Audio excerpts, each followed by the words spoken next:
so that I may introduce our esteemed moderator and one of our UN agencies with whom we're cooperating for this session, because the topic of resilience is so important and risk reduction. So we have this session on foresight and institutional capacities for preparedness, risk reduction, and resilience. And that's because in UNDRR, one of our 3 key pillars is capacity development. And foresight, which means looking ahead, is one of the key topics that we work on. So we wanted to ensure that we're talking about the skills that you need for resilience as well. And to lead us into this session, we have our esteemed moderator, Mr. Ivar Blikberg, who is Program Management Officer at the United Nations Office for Disaster Risk Reduction. And Alf actually has a distinguished career in the United Nations, working on topics related to humanitarian assistance with UN OSHA, as well as a section head there, and then also within other institutions. He's originally from Norway, so we're very honored to have him with his longstanding expertise on the topic of risk reduction disasters. If he could kindly take the stage to lead us into our session. Thank you, Alf.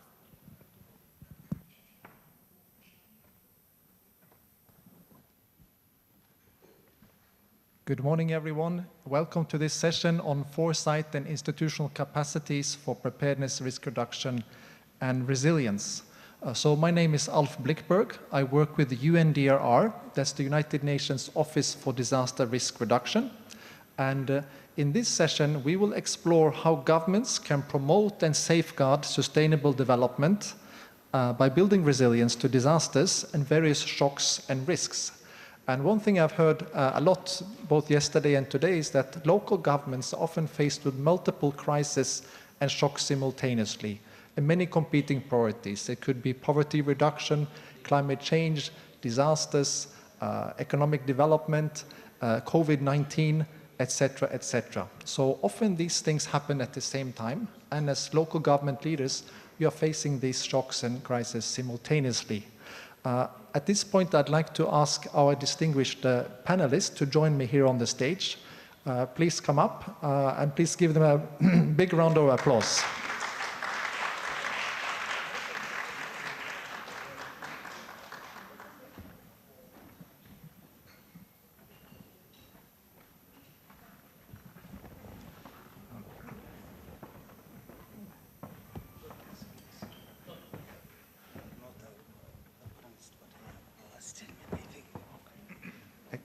Excellent.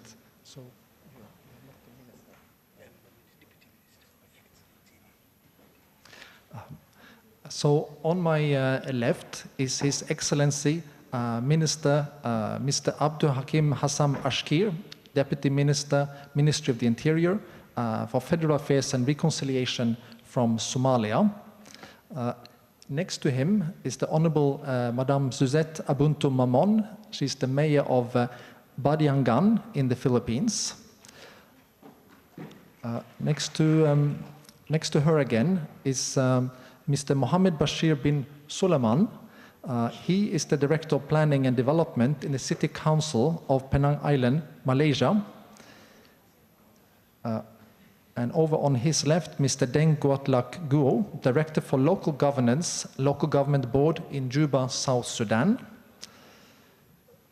We have also Mr. Sayan Thasanakosol, Director for Traffic Engineering Office, Traffic and Transportation Department in Bangkok, Thailand. And on the far right, seen from the audience, Mr. Kenichi Yagi, Program Director, Toyota Mobility Foundation. Welcome to all the distinguished panelists, and looking forward to hearing from you.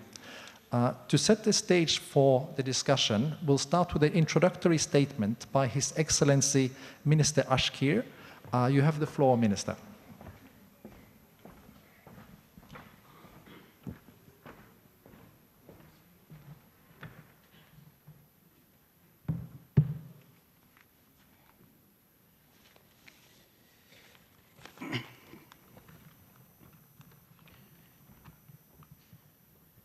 Bismillah.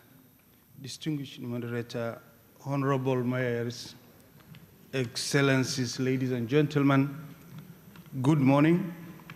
It is a great pleasure to be here with you today. I am deeply honored to take part in this important session on foresight, preparedness, risk reduction, and resilience, topics that are very close to Somalia's national priorities and development journey. Somalia is a nation that faced many challenges over the years, from conflict, frequent droughts, floods, and other climate-related shocks. These crises have tested the strength and the resilience of our people and institutions time and again. However, despite these difficulties, we have made significant progress. Somalia has been working hard to build an inclusive governance system and strong local institutions, which are essential for lasting peace, stability, and sustainable development. Through the Ministry of Interior, Federal Affairs and Reconciliation of Somalia, in close collaboration with the federal member states, we have made decentralized local governance a top priority, and we believe that empowering local governance gives communities the tools they need to manage risks, plan better, and deliver key services, especially in times of crisis. Our experiences have taught us the preparedness and the foresight must be built into the local governance. This means giving the local authorities access to good data, planning tools, and skills they need to act early before risks turn into disasters. Working together with the international partners, including World Bank, UN agencies such as UN Habitat, UNICEF, and UNDP, Somalia implementing several programs such as the Joint Program on Local Governance, JBLG, locally known as Dawlat Cap, and the World Bank-funded Bulsho project. This initiative is focused on strengthening community institutions to promote social cohesion, inclusion, and resilience. We are also planning to establish local disaster risk management committees and community-based early warning systems. These efforts will ensure that the local knowledge and the foresight guide our responses to emerging risks. But the risks we face are changing now. Climate change, rapid urbanization, and competition over the natural resources are creating new challenges. To address this, we need stronger regional and global cooperation to share knowledge, to promote innovation, and to invest governance systems that are informed by risk. Somalia is committed to developing strong local foresight systems that combine specific data, community insights, and the institutional coordination. This will help us anticipate risk, reduce their impact, and build long-term resilience. And we believe that the resilience is not just about recovering from shocks. It's about transforming governance system to be adaptive, inclusive, and forward-looking. In closing, I would like to thank the United Nations, the City of Toyota, and all of our partners for organizing this meaningful and inspiring forum. It provides an excellent opportunity for mayors, local governance leaders, and policymakers from around the world to exchange experience and to share innovative practices that is strengthening resilience at the local level. Somalia is eager to learn from the experience of others and share our own lessons on how empowered local institutions can build stronger, more resilient nations. Thank you very much.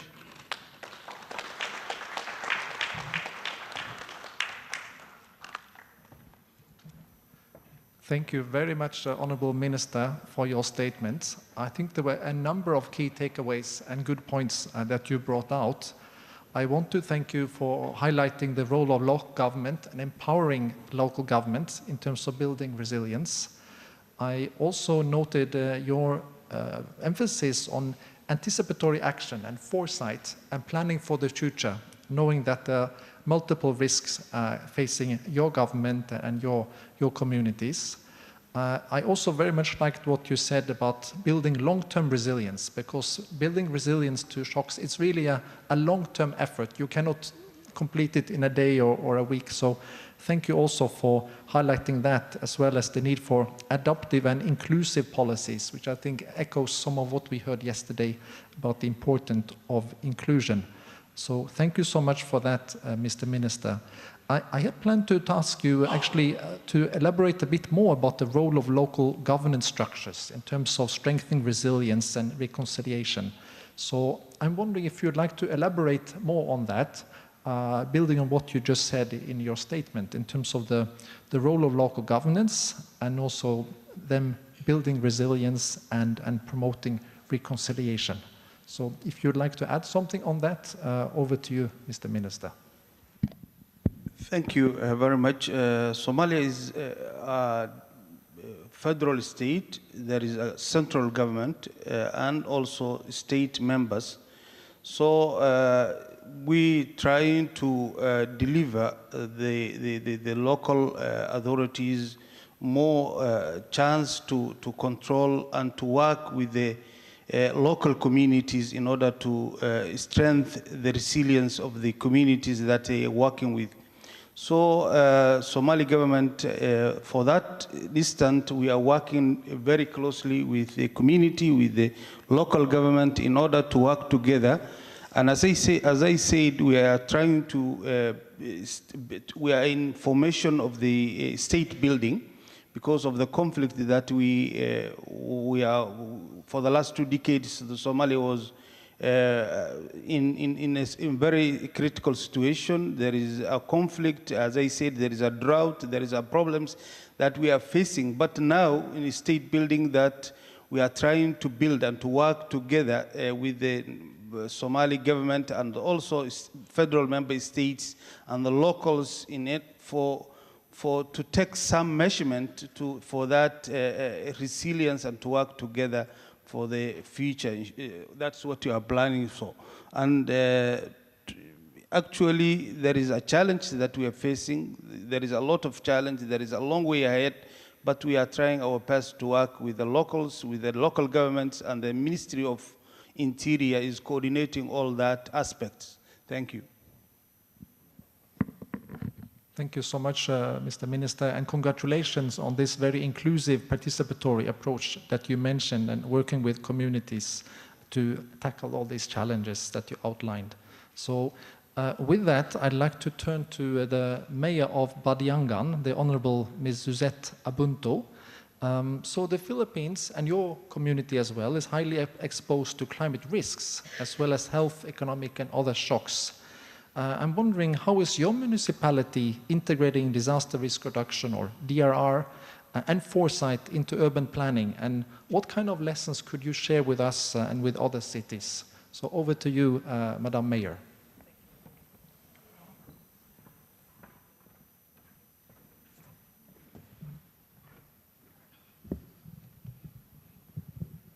Good morning, everyone, fellow participants, and our moderator.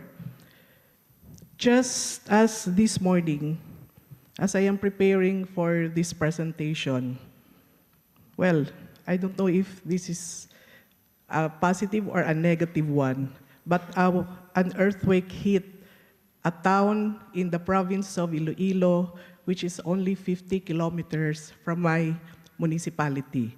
It is a 4.4 intensity earthquake, and this is one of the series, the latest one of the series of earthquakes, which actually hit the Philippines in the last few weeks, aside from the series of typhoon, which also hit our country. Our national and local government have been making responsive efforts to provide the necessary assistance and positive measures to help and support and rehabilitate areas and communities affected by these calamities. In the midst of all of this, may I say that our gathering this morning is but a productive venue for a more innovation, more learnings, more sharing of experiences, but more importantly, to heighten our awareness, to embark on a more proactive role as leaders to strengthen our governance in building more resilient communities. So let me share with you our efforts coming from the Iloilo provincial government down to the local government unit like my town, the municipality of Badiangan, on how we institutionalize and how we integrate risk reduction programs, projects, and activities in order to build a better and a resilient community. For these considerations, I will be presenting later an audiovisual presentation. But before that, let me just give you the 5 key actions or points which are takeaways important in integration of these aspects. First, we go with the plan. Risk-informed and participative planning, which is in sync and aligned with the SDGs, which is reflected in our local development investment plan, comprehensive development plan, and our annual investment plan, wherein the corresponding PPAs reflect on the 4 thematic areas of prevention, of preparedness, of mitigation, of response, and rehabilitation. We also adopt climate change adaptation on this plan, and very important for resiliency is food security program. Second, we adopt the whole of the budget approach. This is to maximize our meager resources. My town is a 4th-class municipality, 95% of which is dependent on the national tax allotment and basically an agricultural area. Hence, we need to maximize and utilize our 5% calamity fund, upon which 30% of the 5% will be allocated to our QRF, or our Quick Response Fund, and 70%, the remaining thereof, to the other areas of development.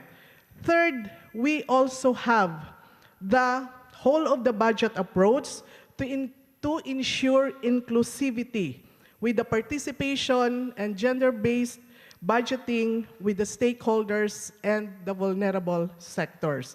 Third, we invest on capacity and capability building. First, on the physical infrastructure.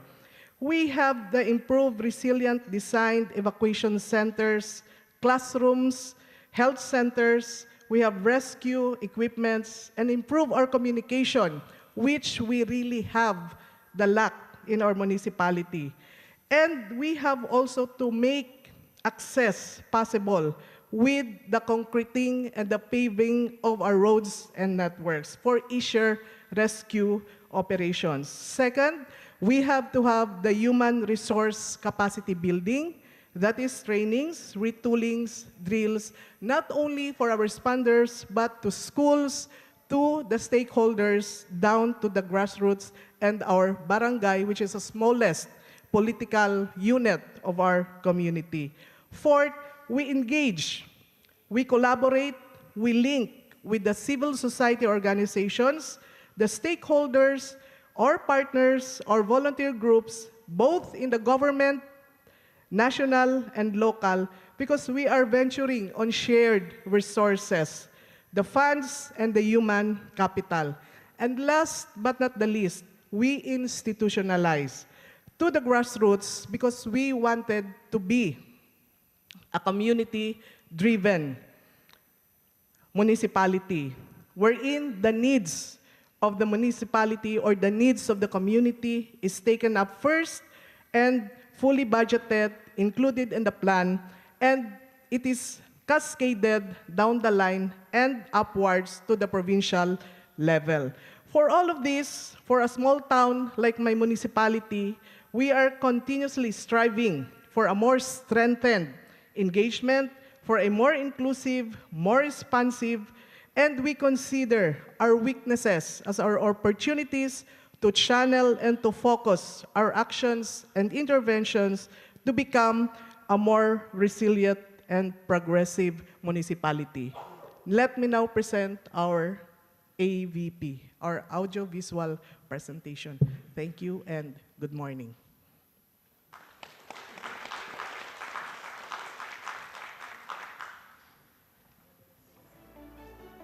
Robust, progressive, globally competitive, resilient. This is Iloilo. Guided by the conviction that the best defense is development, together we build resilience with purpose, unity, and shared progress. Situated in Western Visayas, Iloilo is a first-class province with 42 municipalities and one component city. Home to more than 2 million Ilonggos, its economy thrives on agriculture, industry, and services. Iloilo advances the Sustainable Development Goals, addressing poverty, promoting sustainability, driving climate action, and ensuring inclusive growth through collective effort. Guided by its vision, mission, and strategic goals, the province transforms global aspirations into local realities. To align development with resilience and to ensure that progress remains inclusive and sustainable, Iloilo integrates disaster risk reduction and management into its local development agenda. Through projects, and activities anchored in the 4 thematic areas of prevention and mitigation, preparedness, response, and rehabilitation and recovery, the province cascades risk-informed development to all 42 municipalities and one component city. To reduce risks and vulnerabilities, prevention and mitigation programs are carried out, addressing current hazards while minimizing future threats to communities.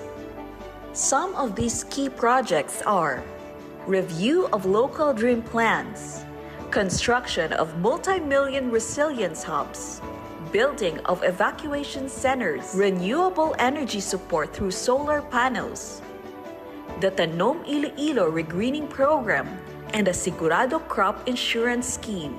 To strengthen Iloilo's preparedness, we have installation of early warning systems in hazard-prone areas, publication and distribution of laymanized IEC materials for community awareness, DREAM trainings to build capacity of responders, simulation exercises and drills to test readiness, celebration of National Disaster Resilience Month. To ensure timely and life-saving action, Iloilo's response efforts provide immediate relief, delivering shelter, food, and coordinated operations to affected communities. To help communities recover and build back better, Iloilo's rehabilitation programs focus on resilience and self-reliance through the Purok Resilience Program and distribution of piglets to help farmers affected by ASF.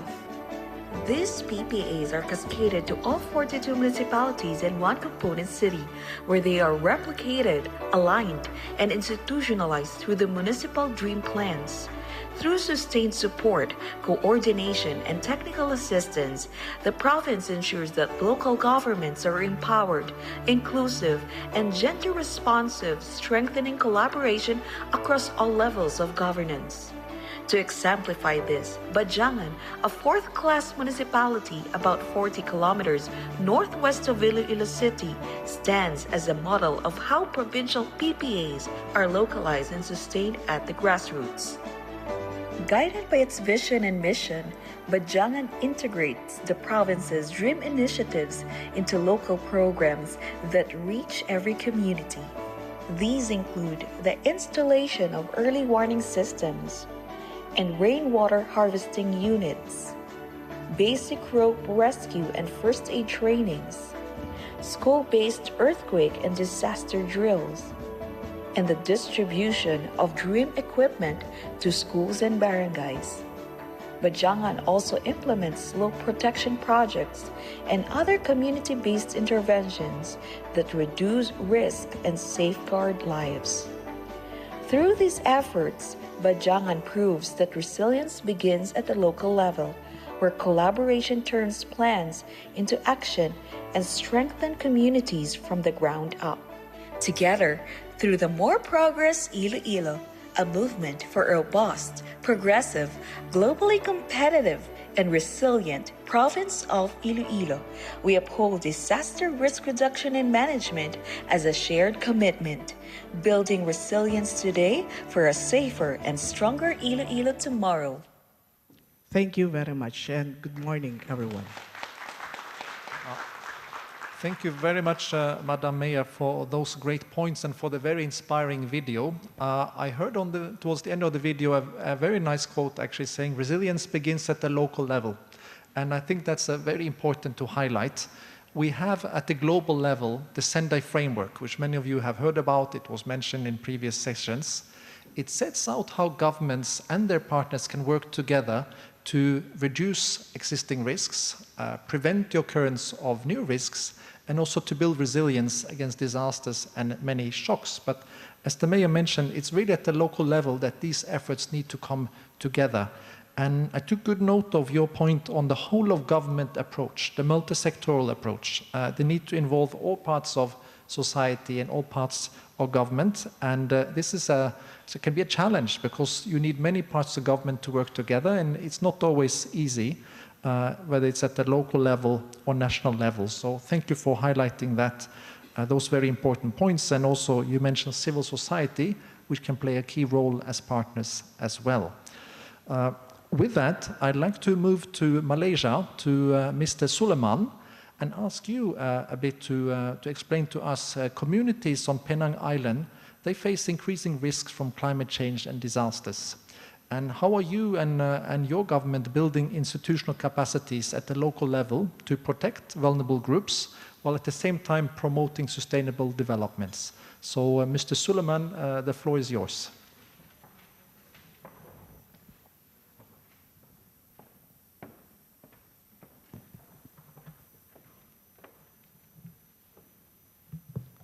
Thank you, Mr. Moderator. Assalamu alaikum. Very good morning to everyone. It's an honor to join this stage with all the city leaders, innovators that shaping how a city will live and thrive in the decades ahead. And cities today, we face tough paradox, tough challenges, and we are growing faster than ever, and so are the risks. We are talking about floods, we are talking about landslides, we are talking about heat waves, we are talking about aging infrastructure and inequality, as well as the community, the aging community and the children. This challenge is not whether we must act, but how quickly and intelligently we can do it. In Penang, we believe one solution is we would say a smart city solution, which is not about only technology for its own sake. A sensor without action is just a blinking light. A digital twin without policy is just a 3D souvenir. But what matters most is how we use this technology to govern better, faster, respond faster to this tragic, and also serve people smarter. That's why we built Virtual Island of Penang, a city-scale digital twin built on LiDAR, photogrammetry, and real-time sensor data. It is now the backbone of how we manage the climate risk, how we make decisions and plan for a sustainable development. First, it is data-driven decision-making. Virtual Island of Penang allows us to stimulate and monitor the risk before the disaster happens. For example, our slope monitoring module sends early warnings in high-risk areas so we can act before damage occurs. Our tree inventory and weather modules guide field teams in real time, reducing secondary risk during storms. In Penang, we have about 43,000 trees that we gazetted in the town, in the city areas.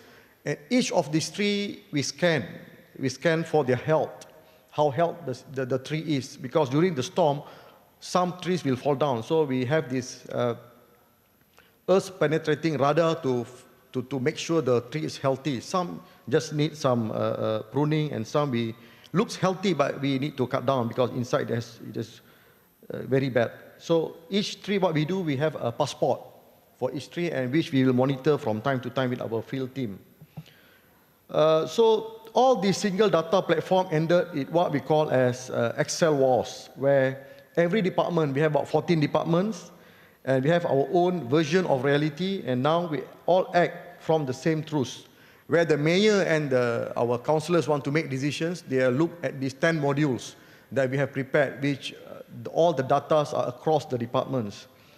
So I always tell my mayor, I always joke to him that before this virtual island of Penang, we will learn about the landslides or any accidents through WhatsApp before we act. But now the other way around. The sensors can message us what's happening on the ground. Secondly, is inclusive and localized risk governance, whereby the resilience is embedded into all our planning tools. We are currently updating our VLR. We are also doing our local plan 2035. We are also in the midst of drafting our state structure plan for Penang. So it also goes up to the community action plans, where the vulnerable communities join us in risk mapping and preparedness drills. You see, sometimes we thought this, when we joined the communities during the risk mapping, it's quite shocking when the elderly told us where was the shore borderline. It was like few meters away, you know, from the current shoreline, which shows the erosion is happening, and it is happening now. So when we learn about this, we have to put in the sensors in the sea to monitor the increase of water level. And we also sit down with we co-design the solutions actually with our NGOs and universities, particularly University of Science of Malaysia. We have our own in the state. So we are working with this team to come up with our plans. So this strategy build trust, and the trust we trust that this trust is more meaningful than census, you see, and it's what makes the city smart city framework works with the people. And third point, I would like to stress on institutional integration and partnerships. Our work, we try to align with Sendai framework and the SDG goals as part of the Resilient Cities Network. We also gain access to global expertise while contributing our own lessons. For example, when we come out with our landslide module, we get help from Hong Kong Geotech. They help us for free, and we also now obliged to help other cities who in need for this module almost free.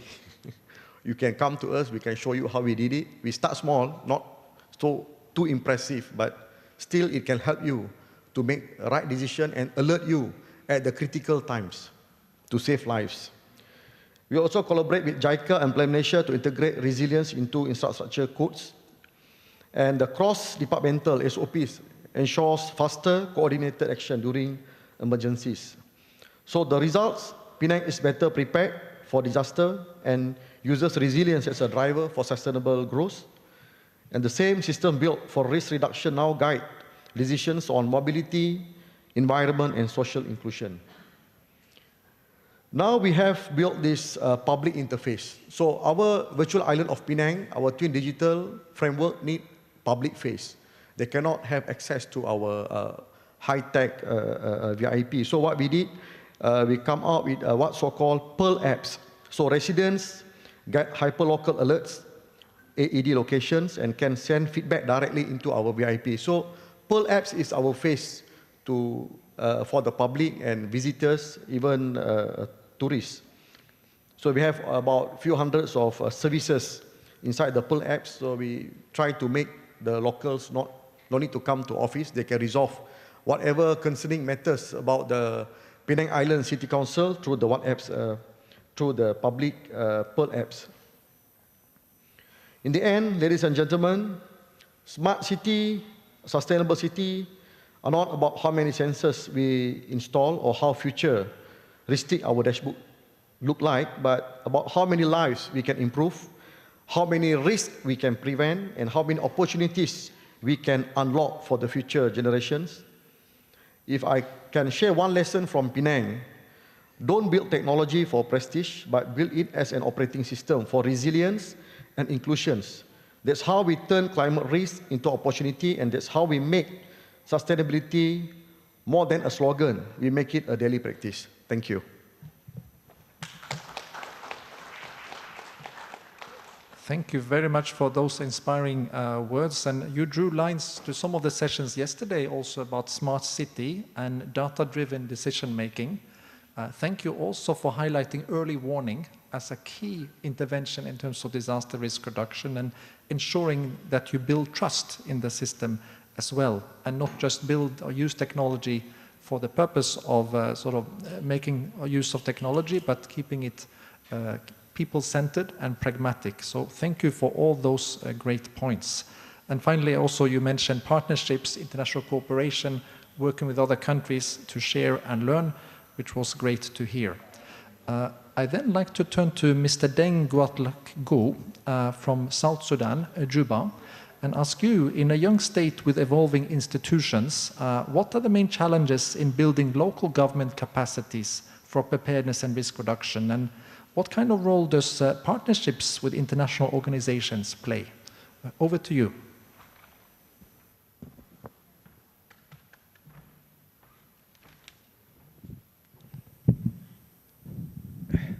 Good morning, everybody. My name is Deng Gatluak. I work for local government board in South Sudan. South Sudan, a young nation, is still in the early stages of state building. But establishing effective local governance system is both urgent and complex. Despite the existence of legal frameworks and disaster risk reduction measures, local government face significant challenges in preparedness and risk reduction. Here are key challenges. One, weak institutional foundation. Many local governments lack formalized structure, clear mandates, and skilled personnel. While capacity building assessments have been conducted, including the 2009 Green Books and initiative under IOM, practical implementation remains limited. Many local government administrative offices still require training in planning, coordination, and governance. Second, limited resources and financing. Local government often operate with minimal budget and depend heavily on irregular transfer from the national government or donor projects. This financial uncertainty undermines long-term planning and investment in resilient infrastructure. Third, data and tool gaps. Reliable data system and digital platform are scarce or not available at all, making it difficult to assess vulnerabilities, monitor hazards, or implement early warning system effectively. Fourth, security and environmental pressures. Recurring conflicts, political instability, climate shocks, and natural disaster over the past 2 to 3 years have displaced communities, destroy crops, and cause livestock losses. This pressure complicates governance, coordination, and accountability across national, state, county, and local administrative level. Second part of questions, role of international partnership. Partnership with international organizations have been essential in bridging these gaps. Bullet number 1, technical expertise and capacity building. Organizations such as BNG International, JICA, GIZ, and the World Bank provide training, mentorships, and institutional strengthening program for local government staff. Bullet 2, financial support. Donors-funded projects supplemented limited local budget, enabling investment in resilience and preparedness initiatives. Bullet number 3, model development and scaling. International partners pilot disaster risk reduction models that can be adopted and institutionalized by local authorities. The last bullet, coordination, facilitation. Partners support harmonization of preparedness efforts across national and local level, ensuring inclusive and effective planning. So, way forward. To build resilient local governance, South Sudan must advance decentralization reform to clarify roles, empower municipalities, and reduce bureaucratic bottlenecks. South Sudan must institutionalize predictable and flexible financing for local government.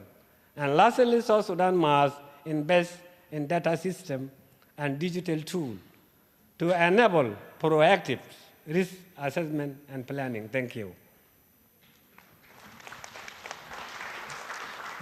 Thank you, Mr. Deng, very much for outlining both challenges and solutions. And I think many local leaders in the room and beyond will sort of nod hearing some of the challenges you outlined, whether it's about capacity, financing, data tools, and gaps, other gaps.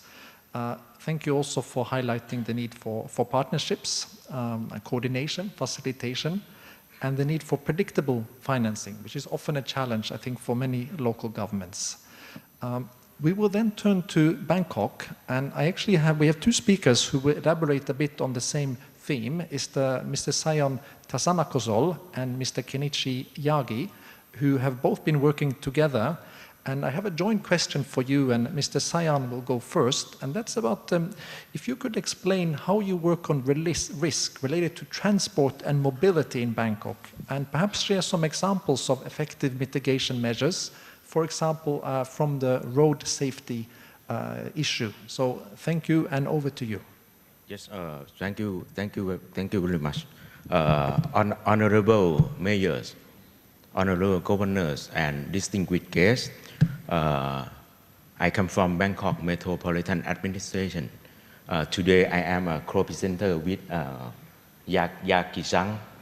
We are working together through the project called Trust, which is Thailand road users safety through technology. First of all, I would like to present you about road safety situation in Bangkok.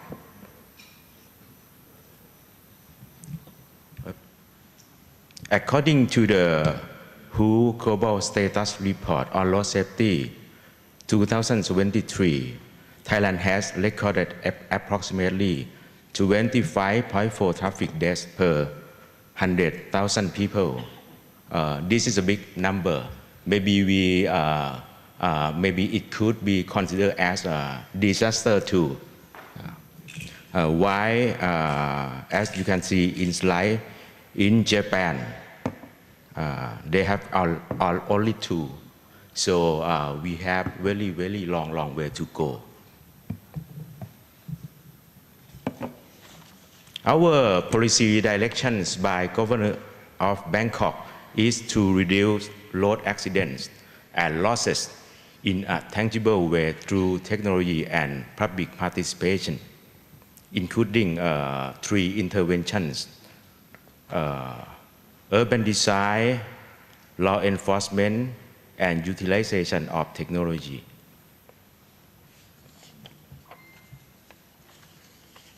This shows you that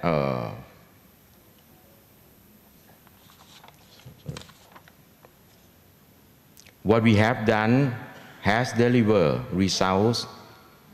Last year, we have decreased road fatalities to 9.5%. This is show the interventions we have done, including physical intervention, and we upgrade the crosswalk. We repair the crosswalk,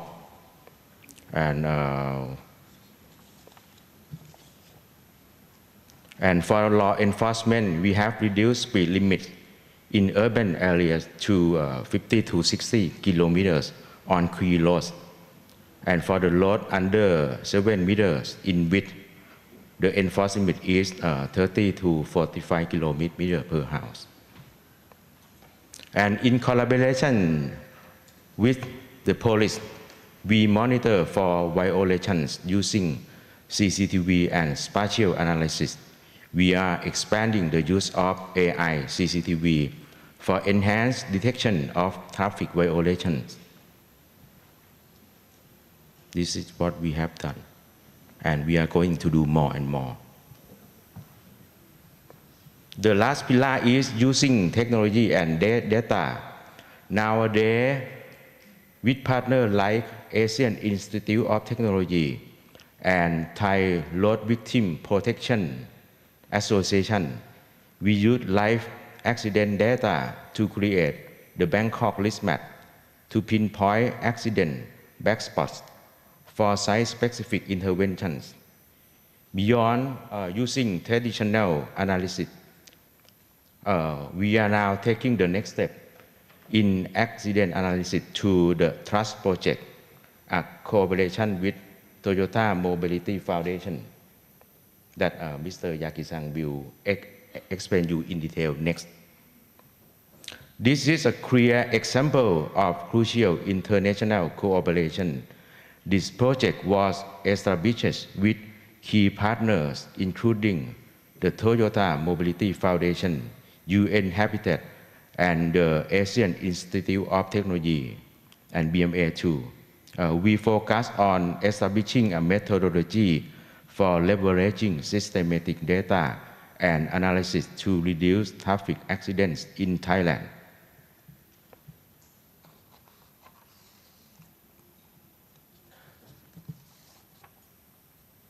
This shows the launch of the project on April this year.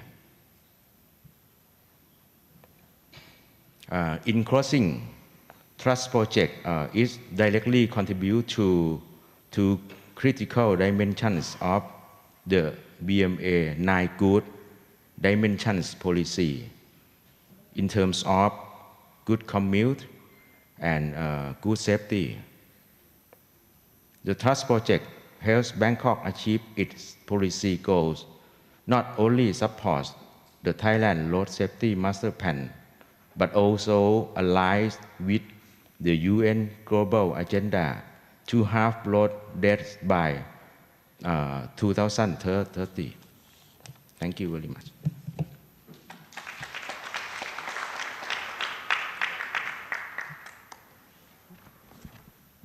Thank you. Yagi-san, over to you. Okay, thank you.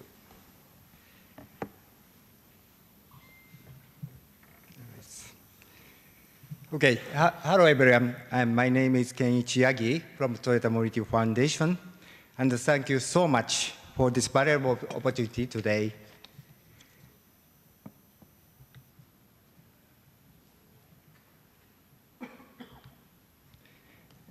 Firstly, I'd like to touch upon the Toyota Mobility quite briefly. Toyota Mobility Foundation has been committed to creating a better mobility society and eliminate mobility disparities.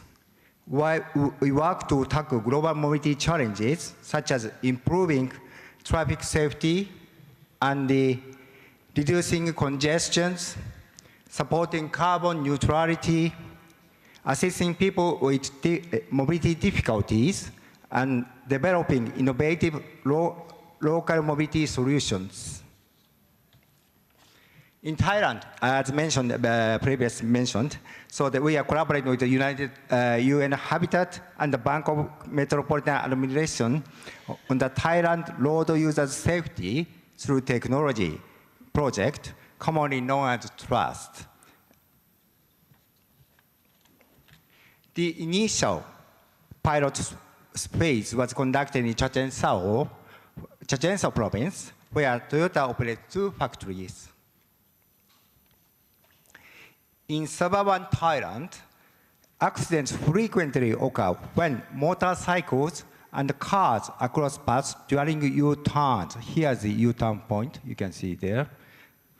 Therefore, we first analyzed the traffic flow using drones. Now, please take a look at drone footage. Here is the cars, vehicles. And U-turn point here and here as well. So analysis confirmed that traffic flows in this manner. So there are vehicles, traffic flows. So there's a risk of vehicles crossing paths around here before and during U-turns.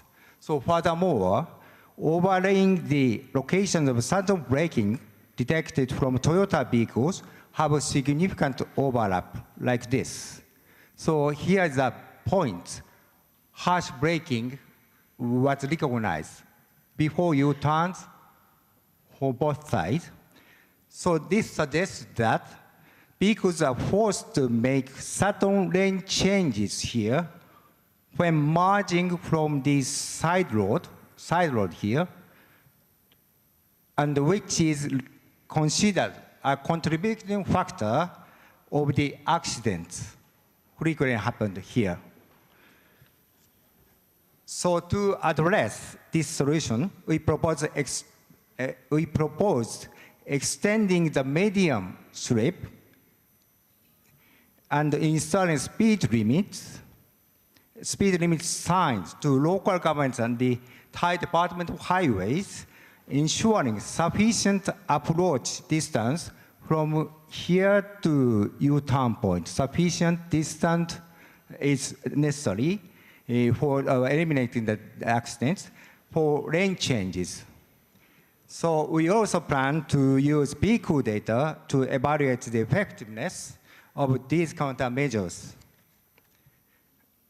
Recently, we've also started an initiative in Bangkok. This is a scene at the intersection in Bangkok, very typical scenes in Bangkok, like this.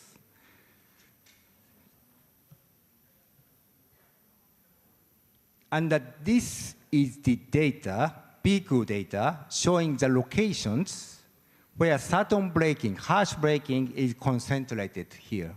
So since it's an intersection where right turning this direction and left turning from this direction. So the right turning this direction, left turning this direction. So since it's an intersection where right turning and left turning vehicles converge here, it's clear that sudden braking is concentrated at this single point here.